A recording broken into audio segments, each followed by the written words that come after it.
competing at a combined weight of 405 pounds. They are the reigning, defending, undisputed Racing Dudes Triple Crown champions of the world,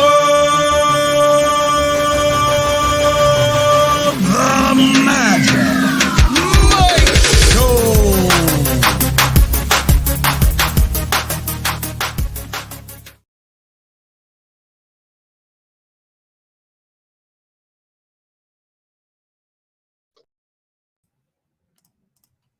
Hi, buddy. What's up, everybody? I'm Magic. And I'm Mike. Not the Hey, this is the Magic Mike Show. Episode 453, Mr. Somich. You'd think you'd have it down by now. 453 of these. The problem is I'm trying to run this from two computers, and I was like, you know what? I'll produce the show on the smaller one. Totally forgot to throw ourselves back into the screen once we got going here. Hey, Shotty, how you doing? Your ears, sorry about that. Yeah, we probably scared you a little bit there. Hey, welcome to the Magic Mike Show. We are live a little early today, 11 a.m. Pacific. As you can see, Mike Somich's background, a little different looking. It looks like you're in a hotel, possibly in Las Vegas. Possibly in Las Vegas. Might have Vegas voice right now, where it just the alcohol plus the drying out kind of combines and your voice starts to go a little bit. But here we are, baby, ready to rock and roll and talk about some horses, man. You were just telling me off air you had a really awesome time playing craps. You got to meet the UAB Alabama Birmingham men's basketball team because the NIT is in Las Vegas. So you're having a great time. And the reason we're doing this show early, you've got another show to do, Mr. Popular VSiN guy, Mike Somich, giving out all sorts of big winners on VSiN. Yeah, got to head over to South Point. Going to be on Sharp Money here from 1 to 145. So looking forward to knocking that out. Talking a little bit MLB Central Division odds. Going to give out some hockey plays. So looking forward to getting over there and do that as well. It's a busy day, man. Can't stop, won't stop. Let's go. Let's do it. Yeah, there's lots of issues, lots of technical issues happening. Hey, your audio sounds way better. Now it's gone. I'd love to blame it on you being in Las Vegas, but yeah, that's not the case. It's all on my end here. So yeah, just regular old Magic Mike Show, even though you're in Las Vegas. What can we do, man? What can we do? Listen, we got a big show. We've got 8 races to talk about, 4 Derby preps, 3 Oaks preps, and a special one, not quite an Oaks prep, but still a filly that was super impressive on Sunday that we're going to talk about. Let's get into it, buddy. Now that we got all the technical issues worked out, riders up.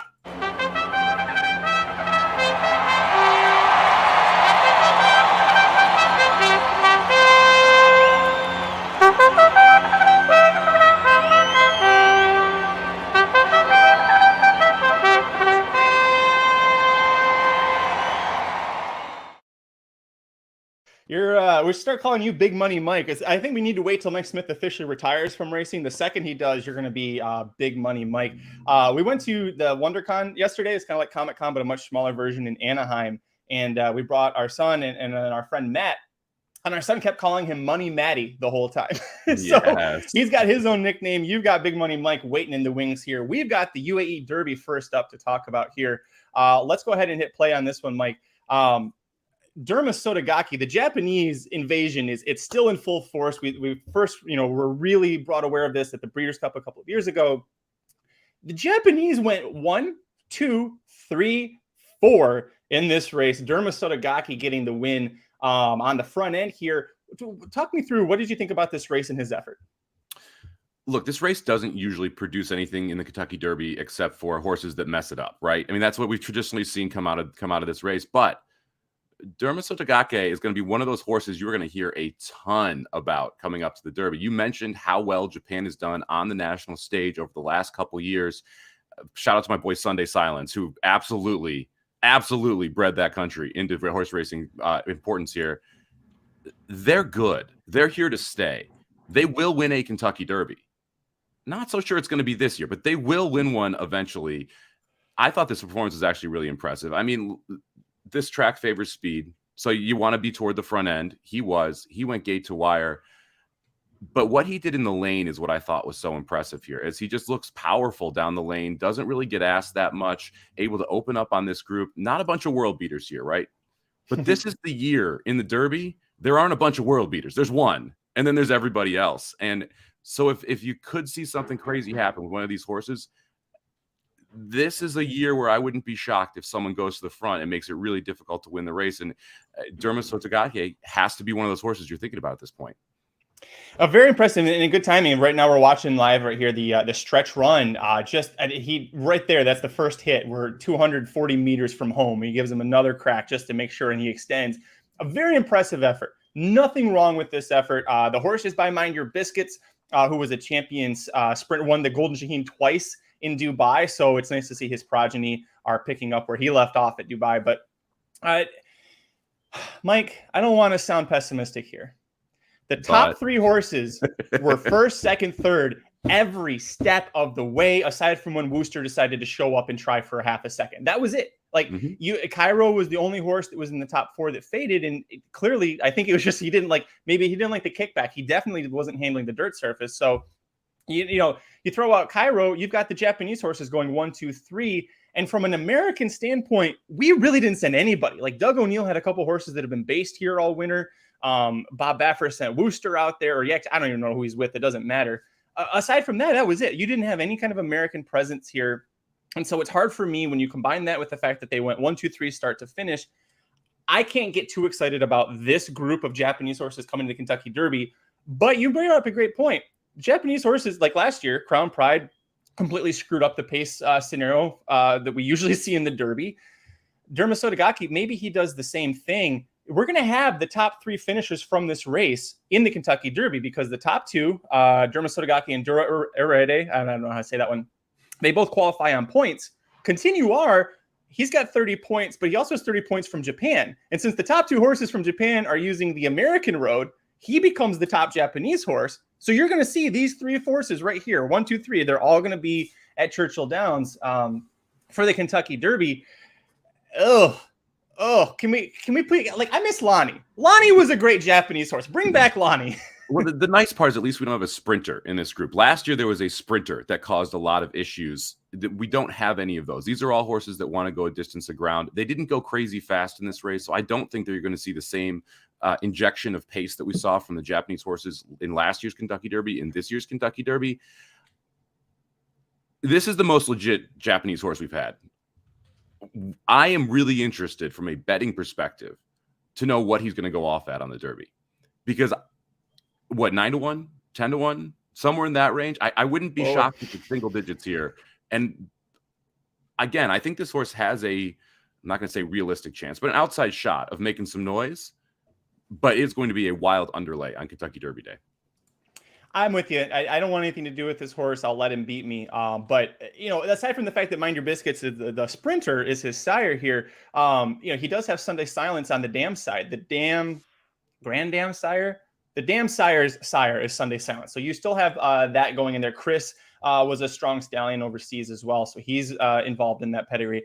The distance is there. Clearly, he could handle it. I don't want anything to do with any of these Japanese horses. I'm excited that we're getting at least 3 of them to come over because, like you said, they're going to take money. There's a huge international interest in this race when the Japanese come in, so that's always good for the sport.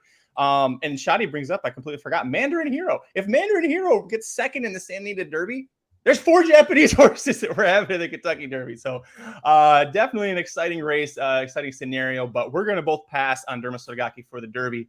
Not sure you're going to pass on this horse, though. Let's talk about the Louisiana Derby, where you see, a couple horses trying to get off to really fast starts. A little early. Jace's Road, and I forget who the 7 was.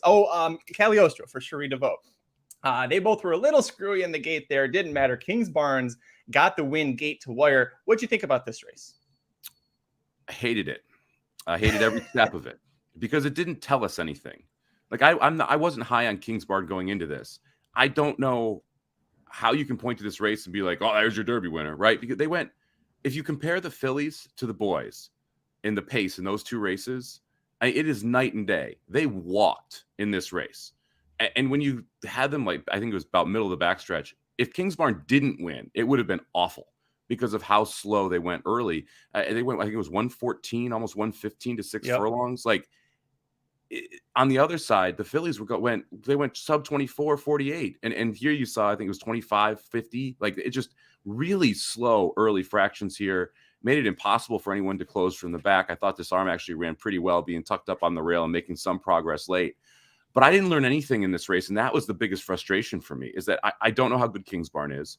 I don't know if it was just Instant Coffee was screwed by the pace here, and that's why he didn't run very well. I didn't find anything out about Disarm and whether or not that's a legitimate contender or not. So for me, this race is really frustrating because I wanted to exit this race having a solid opinion on 4 horses in here. And to me, it just muddied the waters.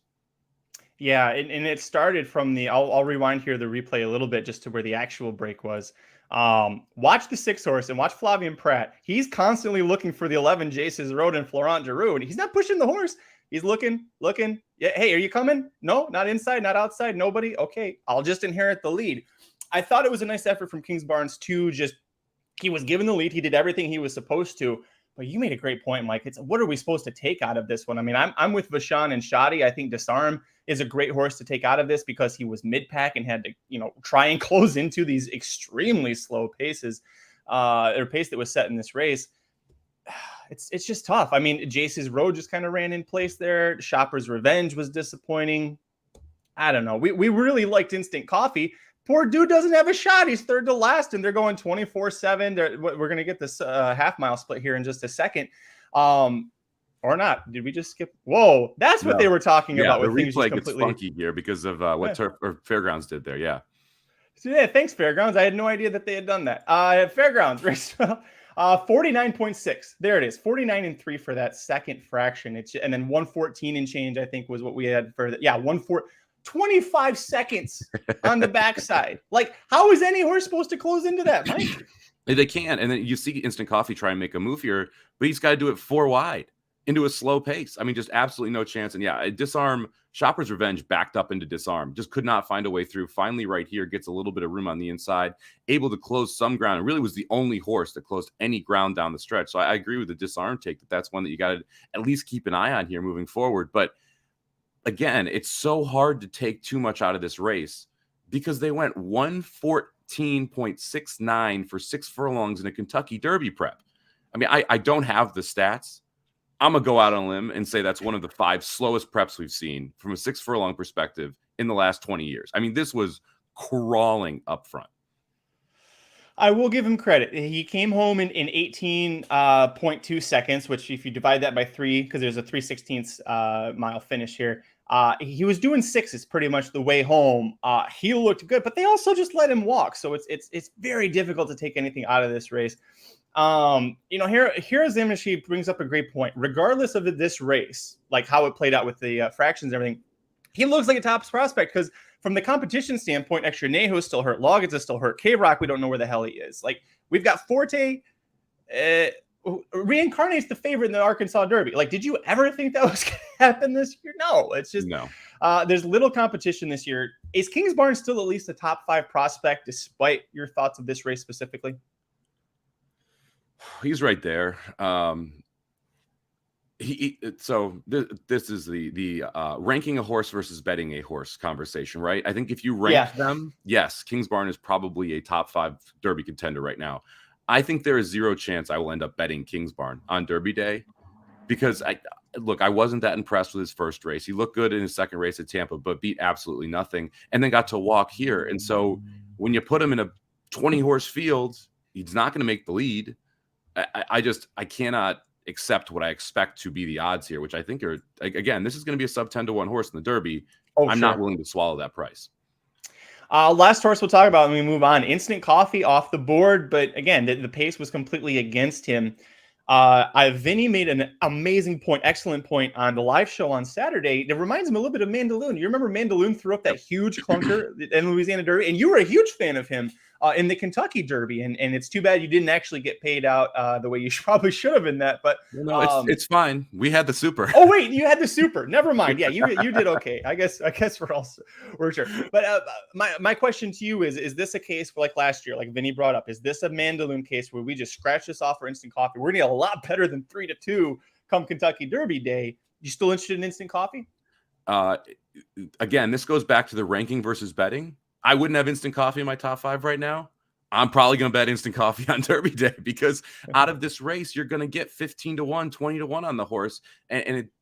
People are just so set on the last race and this recency bias that you're going to see a horse that was sub 2-1 in this race who got the absolute screw job from a pace perspective is going to come back at close to 10x that price in the Derby, whereas the favorite in this race, or the winner of this race, is going to come back at a significantly shorter price. To me, Instant Coffee is the horse that you should be betting out of that. Then we're going to talk about Turfway in a second.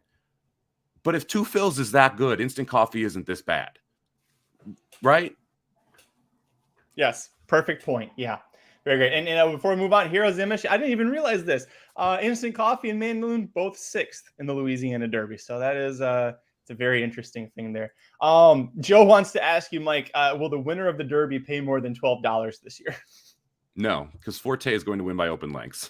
It's kind of starting to feel that way. All right, let's talk about the horse that you just brought up. Two Phils defeating Major Dude and Funtastic again in the Jeff Ruby Stakes, getting 100 Kentucky Derby points. Two Phils now your clubhouse leader in terms of Kentucky Derby points earned. Forget the fact that he beat Funtastic again, who seems like a Turfway specialist. He beat Major Dude, and Major Dude did not run a bad race. Two Phils this was a monster effort from him, Mike. He looked awesome. Never saved an ounce of ground either, and was able to still roll right by down the lane. They didn't go particularly fast. I mean, there was a decent pace, an honest pace here, but not anything that really set up for him to come from off the pace. And he looked really good winning this race. And again, this goes back to flattering the Louisiana horses that we saw run earlier in those races, and specifically Instant Coffee. So I thought this was a hell of a performance. Two Phils is another one where I'm interested to see what the price is, because this horse is the opposite of sexy. There really isn't much interest in Two Phils when you look at him. It's the horse. Like, I'm not going to get into some bad analogies here.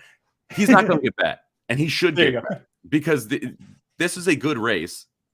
And again, it's Turfway, so you kind of have to take a grain of salt. But we've seen him on dirt. It's not like this is a horse that we haven't seen excel on dirt as well. So I thought this was phenomenal from Two Phils.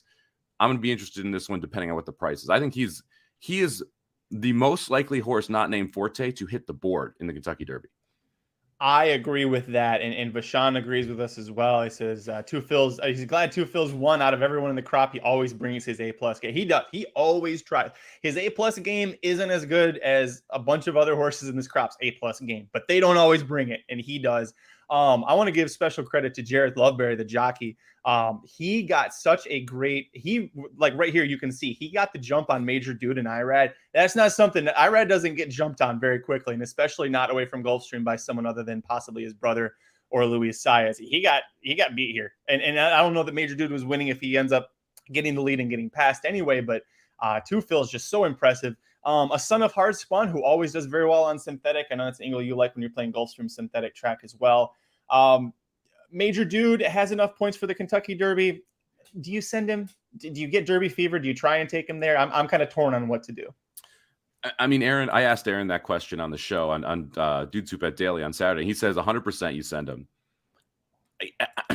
I mean, look, the answer is probably yes. It's a Kentucky Derby horse, right?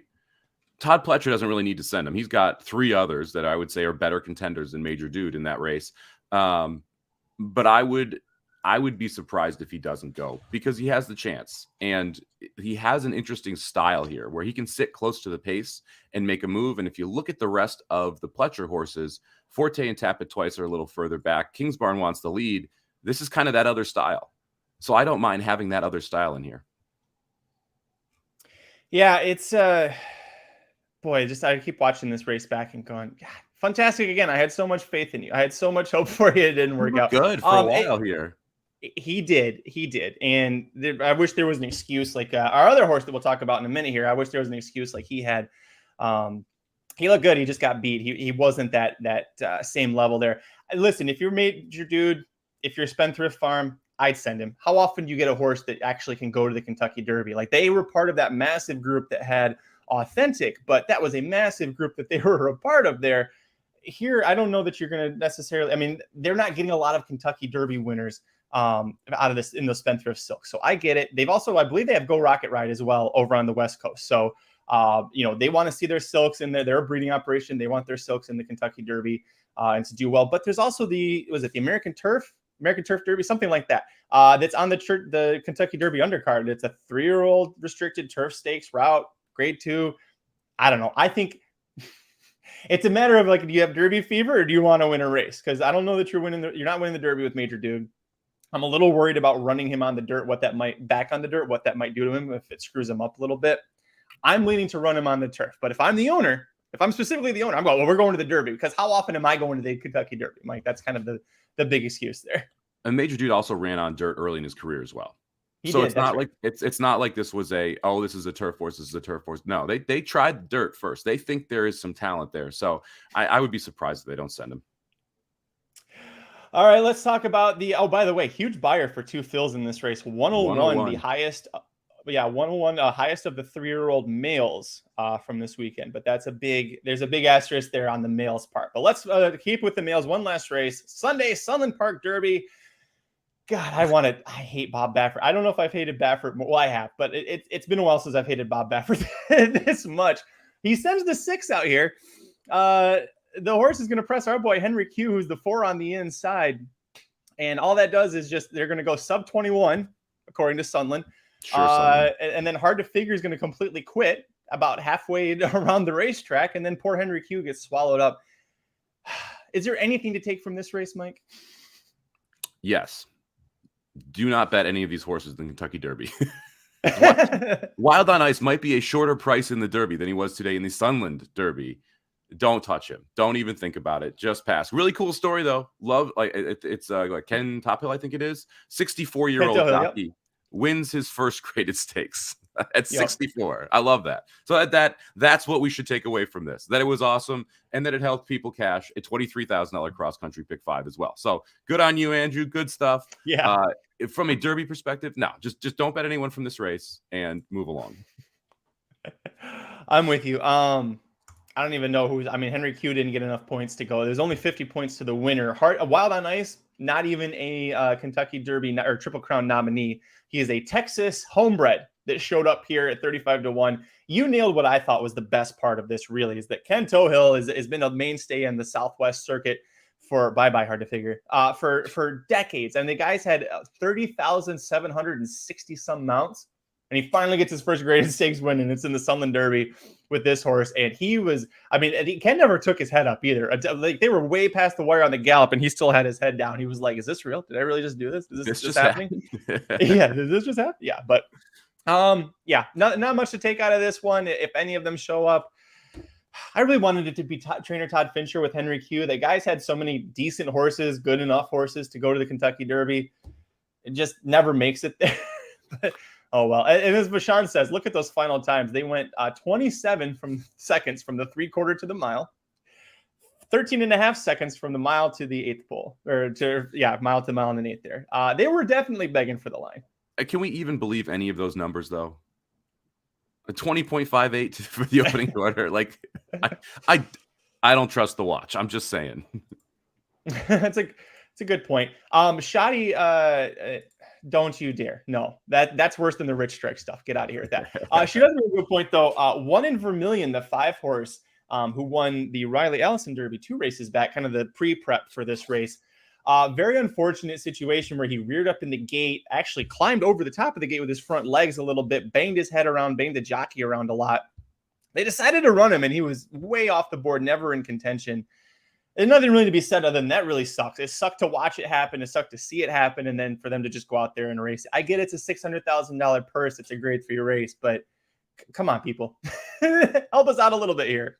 You would think in your biggest race of the year, you'd be a little more conscious of what's going on than that. I mean, just wild that they didn't even back him out, look at him. It just crazy situation. Not a good job by Sunland Park here. All right. And Andrew says, first time ever bet Sunland Park, and you came out 23K richer. Well, you're probably going to be back at Sunland Park. Yeah. You could be a very big fish in a small pond at Sunland Park with 23 grand. All right, let's go back to Fairgrounds. We're going to talk about the Fairgrounds Oaks, a race that traditionally produces some strong Kentucky Oaks contenders, if not winners. Boy, did not see this coming. Neither of us did. Tip of the cap to Dr. Miranda. This was her top pick at racingdudes.com and youtube.com/racingdudes. South Lawn, last of 5 into the first turn. She gets the job done. Mike, what'd you think? I was wrong. Hoosier Philly is not good. There's no excuse here. Like, this is one of those races you watch it and you're like, Hoosier Philly probably should have won by 10 if she was a good horse, and she just didn't. So we can close the book on Hoosier Philly. Honestly, I don't know what to do with the Oaks this year. As odd as the Derby is, this Oaks field is a mess, man. Like, I'm not sure who's good. We're going to talk about Botanical in a second. Maybe he's your favorite now. Is Botanical the best filly? Like, so yeah, I have no clue what to make of this. I thought this was a good performance by Southlawn. Looked very nice down the lane. I liked how she opened up and was able to close. The pace was honest again, and she was able to sit relatively close to it. You can see her there fourth on the inside and make a nice move down the stretch. Pretty much anyone you make a case for, I would go, yeah, okay, that's reasonable. I mean, like, at this point, it's just a mess of an Oaks field. I feel like we say this every year. The Oaks is a mess. I don't know. We're a month and less than a month and a half out. I don't know what the hell's going on in this race. Botanical's still gonna be my top pick, and we talk about her in a second. But here's what's crazy to me is Southlawn. Let's back this up just a second here. They're going to coming out of the far turn. She's splitting horses, and it looks like she might go to the rail. And rail opening, maybe. No, okay. Now we're gonna come out, and then as soon as she tipped out, I mean, that she just kind of exploded. Really runs down pretty mischievous. Your girl Hoosier Philly, are you ready to give up on her? Oh, yeah. We're done with Hoosier Philly. And yes, Shotty, I did say to use the one as well. That was my other horse if you're going to go too deep. So at least we got there if you decide to go too deep, although on my ticket. I forgot about that. I did not go too deep. And the Money's Gold. Money's Gold is supposedly going to the 8 Bells, not going to the Oaks. So she would not be your Oaks favorite if she doesn't run in the race. Yeah, we'll don't worry. We'll talk about Money's Gold in a minute, but she's never run in an Oaks prep, and it's hard to make the Kentucky Oaks gate with 0 points. So she's not going to the Kentucky Oaks. I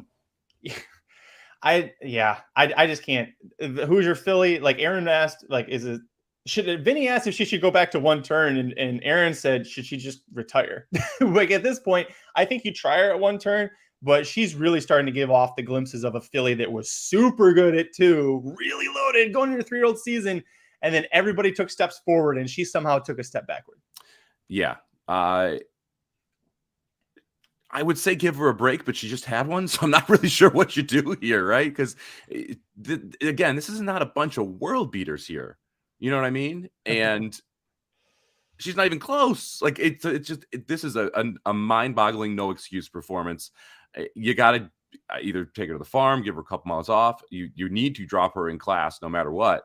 But it's tough when you see this because she looked like a superstar and she's not. Yeah. Curtis Manlow says someone bet like $50K on Hoosier Philly to show. Well, that's why you don't do that. Like, did nobody learn from Arrogate and the San Diego handicap? You don't. If Arrogate can lose a San Diego handicap, any horse can lose any race. Here's the thing, though. If you picked a horse in this race to do that, wouldn't it have been pretty mischievous, not Hoosier Philly? Because there's a world where Hoosier Philly runs 5th here much more often than pretty mischievous, right? Yeah. Yeah.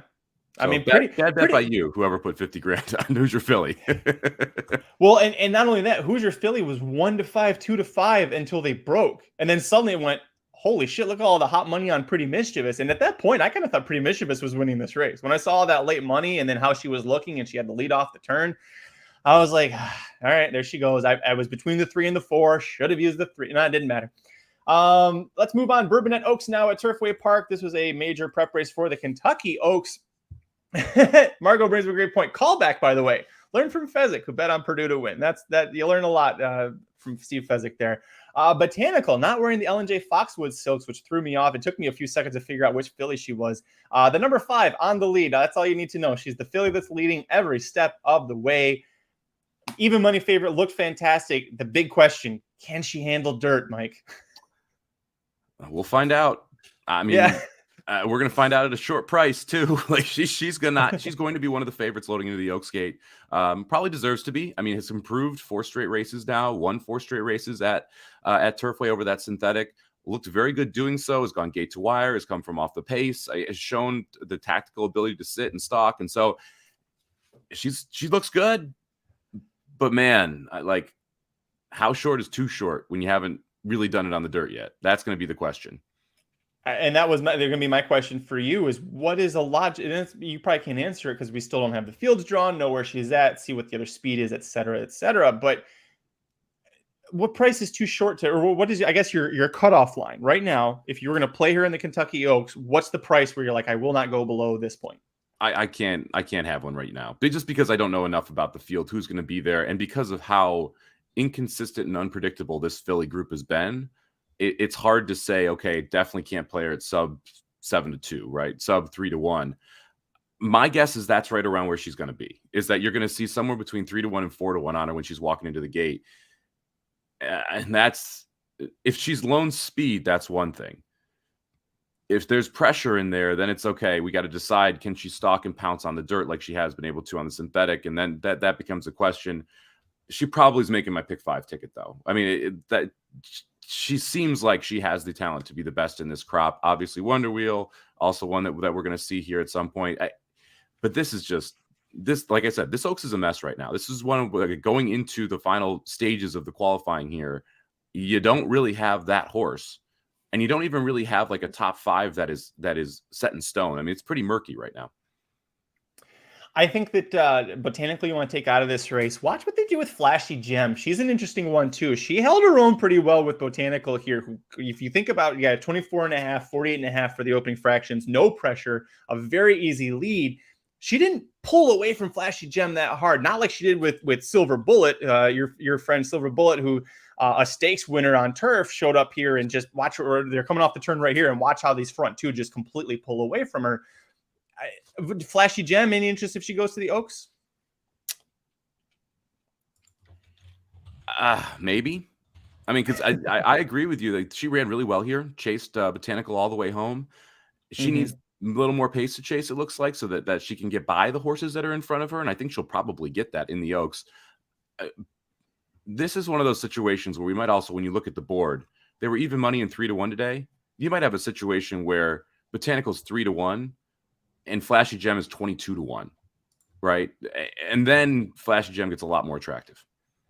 Yeah, and that's kind of what I was thinking too. Both of these fillies, by the way, they've never touched dirt. Flashy Gem and Botanical both debuted on turf and got started that route before they found synthetic. But Flashy Gem, first of all, you had John Velasquez come into town and pick up the mount on her for Brad Cox, a great mount pickup for him. But also, she's by Bolt Dioro. She's out of a Smart Strike mare who's got an AP Indy influence, very closely related as well. So kind of like with Botanical, you say theoretically should be able to handle the dirt. Breeding says it shouldn't necessarily be a big question mark, but you're never going to find out. But I love that last point you made, Mike.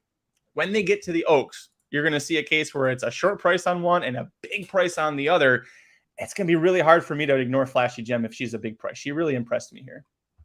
Yep. And I mean, I don't hate playing that exacta in the Oaks, right? And we've seen it so many times where you have a race, just horses run 1-2, and then they go into a new race, and they, guess what? This ends up being the best race out of them. And they run 1-2 back in the exact same order, and you can get a nice price on that exacta.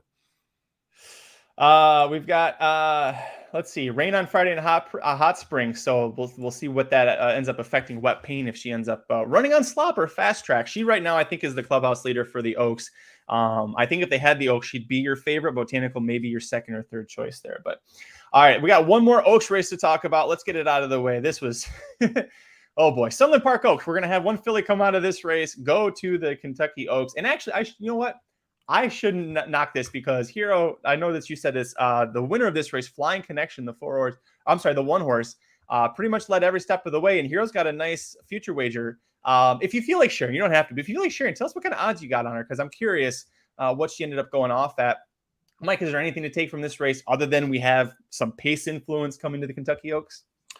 Look, I'm not going to completely discard Flying Connection. I agree this is definitely pace influence, but if she goes 22.89, she's making the lead, right? And that matters in the Oaks, especially when you don't have a field of world beaters. So I wouldn't completely chuck Flying Connection here. This race, I think, is more valid than what we saw from the Sunland Park Derby. The Flying Connection could matter in that race. Well, actually, let me trade. Flying Connection will matter from a pace perspective and could matter at the end. I wouldn't be shocked if Flying Connection ends up hitting the board just because of the pace influence. That's a great point. She'll hit the board, be a threat to hit the board. She'll be right. It always seems like when you've got a top filly, like say, for example, an Echo Zulu. So she got speed. Just don't screw up the speed senior she has. Well, she got a little screwed up when there's a cheap horse that'll come out there, maybe from a Sunland Park, that just goes up there and completely ruins the pace perspective, kind of like we saw in the Sunland Park Derby. And then the horse that should have won ends up falling off, or was looking good, falls apart there. Maybe Flying Connection's that filly, maybe not. Maybe she's got what it takes to get done. But Sean Great, the Oaks seems like you have to go 5 deep in the pick 5. Man, I feel like that every year, Mike. Maybe not the Echo Zulu year. We were pretty confident in that year, but yeah, I don't know. The Oaks seems like you got to go pretty deep this year. Yeah, it kind of feels like a race where it might not be a terrible idea singling, to be honest. I mean, because if you want to make that pick Separate 5 yourself. pay, yeah, if you want to make that pick 5 pay, you have to beat Forte. So you're going to have to go deep in the Derby, and the turf races usually are pretty difficult in that sequence. The Oaks feels like one of those races where you can say, okay, I believe in botanical, I believe in wet paint, and just pick your horse, have an opinion, and try and single there so that you can spread against Forte, because you're going to have to beat Forte if you want this thing to pay, right? And then it gives you a little room to maneuver in those turf races. Well, if you want to make money with Forte, do what Hero did in the last future wager. Double wager with Forte. 7,500 is what Hero wins if Flying Connection wins the Kentucky Oaks. Another 30K for the double. So I guess what I'm trying to say is if I can't win with my bets on Oaks and Derby Day, Hero, I'm rooting for you. That's pretty awesome. That's if that works out for you, congratulations. That'll be a big payday. All right, Mike. One last race to talk about. The biggest buyer for 3-year-olds of the entire weekend belongs to Money's Gold, a filly who's not even going to Kentucky Oaks because she doesn't have enough points. This is a Florida-bred Florida Sire Stakes at Tampa Bay Downs, 115K or so in the purse.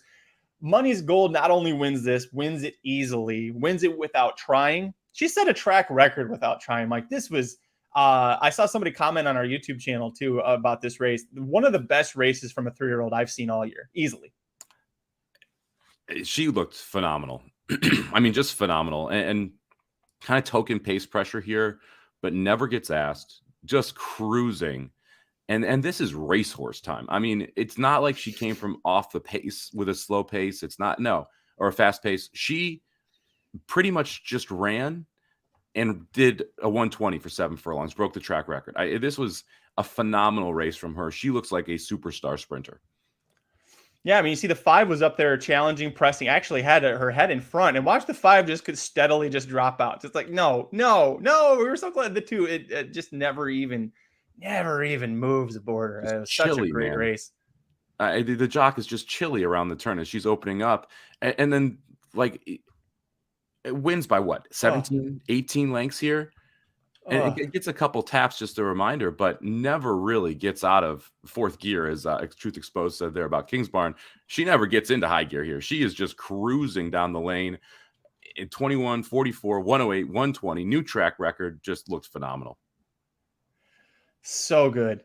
I mean, I'm going to go back and play this stretch run too, because when she comes off the turn, because this is when she really turns on the jets. Everyone is like under a drive and go. And why she's okay, bye. off she goes.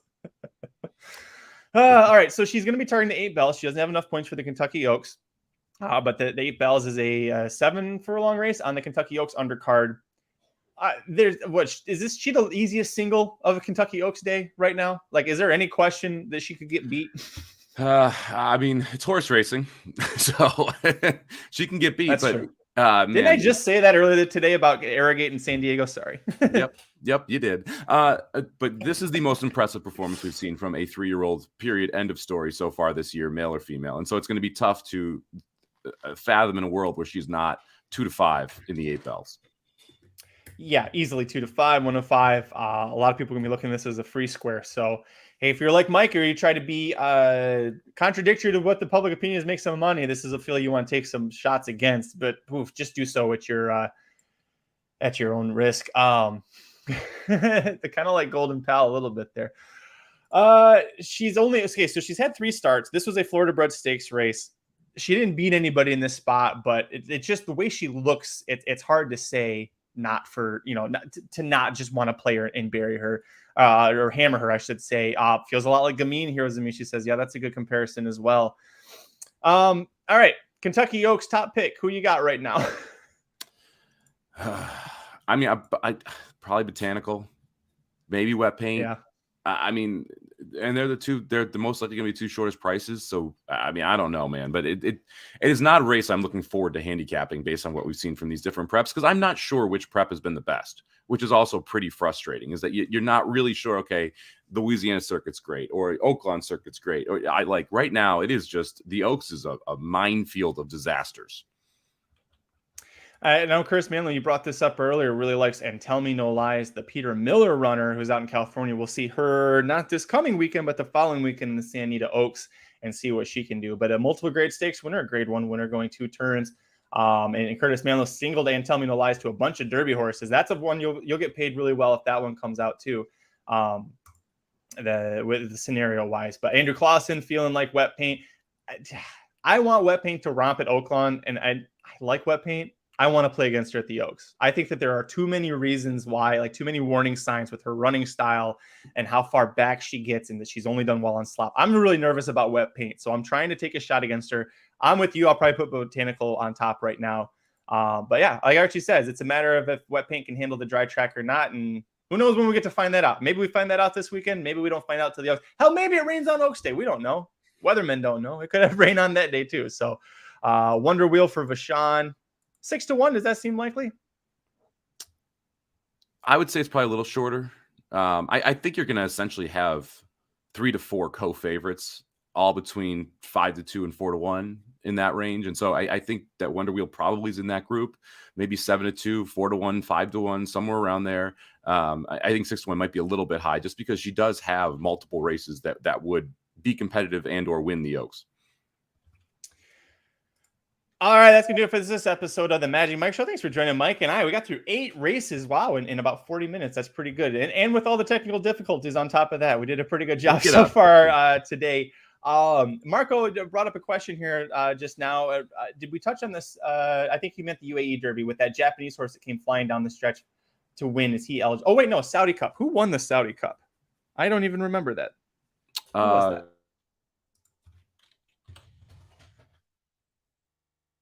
You there? Uh-oh. I think I lost Mike. 13. All happy about it.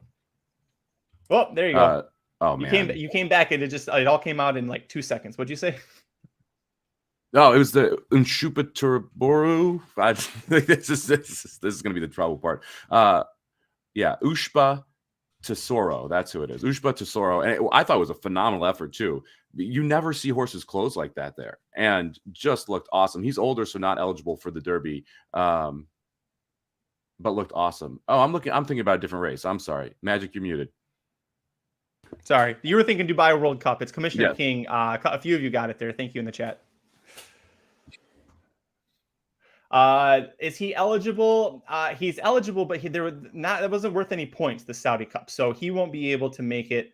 Third in that race, though, was Derma Sotogake, and he was coming flying. And I know there were a few people who that's why they played Derma Sotogake in the UAE Derby.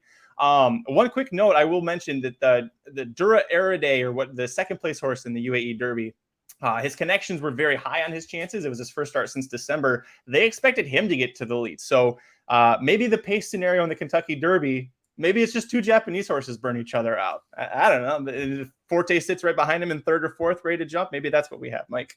Never seen it before. Oh, wait, last year. Over at racingnews.com, we've got previews. We have the replays for all of the races we just talked about and watched. So if you're watching or listening on podcast, or you want to just go back and watch the races some more, go check it out, youtube.com/racingdudes. And remember, we've also got the power play of the day, Aaron's best bet for the everything that's happening in horse racing, all of the podcasts, all the different shows. We got lots of NCAA tournament coverage coming up later this week too. Dudes Who Bet Daily will be every Wednesday through Sunday at noon Eastern, 9 a.m. Pacific. Before we get out of here, Mike, what are you thinking about the college basketball tournament, and who, with 4 teams left, is your pick to win it all? I mean, it was a mess, man. Just upsets after upsets. Interesting call there at the end of the SDSU Creighton game. After they don't call it all game, they call it there, which I thought was a little ticky-tack. But it also was a foul, so you can't really say it wasn't a foul. It's just they had not consistently called that a foul, which was a little off-putting there.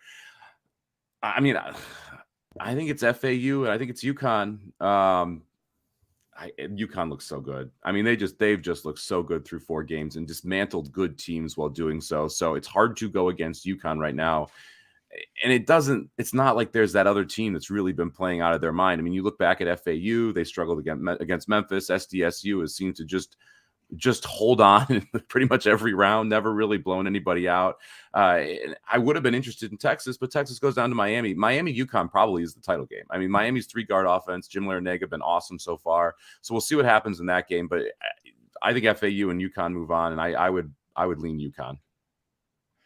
I was reading the story earlier this morning about FAU's coach, Dusty May. Apparently, right after he signed the contract 5 years ago to be their head coach, he was like, oh, that was the worst mistake of my life. And he was crying and upset and he wanted to back out and he thought his career suicide. I think it worked out okay for him. You're in the Final Four with a 9 seed. I'm going to go. Give me the double fives. Give me Miami. Give me San Diego State. By the way, I was closer to San Diego yesterday. So many San Diego State flags on cars all of a sudden. I was like, I didn't realize there were that. I mean, I know San Diego's right here. I didn't know that many people actually admitted to being San Diego State fans. But hey, they're here. They're out and about in California. So when you get back into from Las Vegas, I'm sure you'll see them all over the place too. Yeah, the more San Diego State fans coming out of the woodwork. I'm like, you can't all have possibly gone to that school. I mean, it's not that big. There's no way that everyone went to San Diego State. I do know a couple grads. I know that they had a very good time yesterday watching those games. So good for them. And that game is going to be a rock fight, man. San Diego FAU is going to be one of those just grinded out games. If San Diego State can play the defense that they have been, FAU could be in trouble. But that one is to me less interesting than the Miami UConn game. All right, Mike, we have 1, 2, 3, 4, 5, 6, 7 Kentucky Derby prep races, official Derby prep races left. We'll scratch that down to 5 because one of them is from Europe and one of them is the Lexington, which only awards 20 points anyway. But we've got 2 this weekend with the Gulfstream Park hosting the Florida Derby. Oaklawn has the Arkansas Derby. You know what? I shouldn't skip over the Cardinal Stakes over in Europe because supposedly whoever wins, there's like 4 or 5 different connections that all want to come to the Kentucky Derby that are entered in the Cardinal Stakes in Europe. So whoever wins that race will have enough points, and so we'll have a European representative. So we're going to have 3 Japanese horses and a European. We're only getting 16 American horses in the Kentucky Derby this year. Mike, what are they doing to our race? I'm kidding. Totally kidding. We don't have 16 horses that deserve to be in the gate, so I'm fine with it. That's a great point. That is a perfect point. We don't have the horses that deserve it, at least not 16 of them. So yeah, no, bring it on. It'd be great to see. Lots of people love to bet them, and it's great for the sport if we can get the international flavor going. But just don't screw up Epicenter again, please. That's all I ask. Make sure you tune in on Thursday. We'll be back to preview probably Gulfstream, right? Where the Gulfstream's got Florida Derby Day. I think there are 9 stakes that day. Yeah, something ridiculous. Loaded card. We'll be back for Gulfstream Park, but the entries are out for that and for Oaklawn. So go and I'm sorry, Oaklawn's not out yet. They'll be out later today. So maybe by the time you're hearing this, they're out. But go check those out. We'll be back on Thursday at 5 Eastern, our normal time, 2 Pacific, to preview the Florida Derby card. Mike, thanks for joining me from Vegas. I know you got a big show coming up here in a little bit, and you got a lot more craps playing to go get to as well. So I'll let you out. But thank you so much for joining us for this show.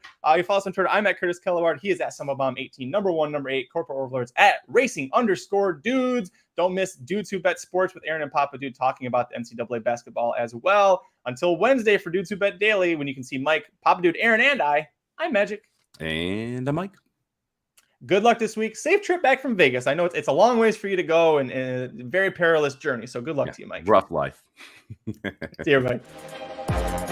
The Magic Mike Show, where you hear the experts speak. The Magic Mike Show. Tune into the show every week. The Magic Mike Show. You can trust the show is the bomb because it's being brought to you by RacingDudes.com.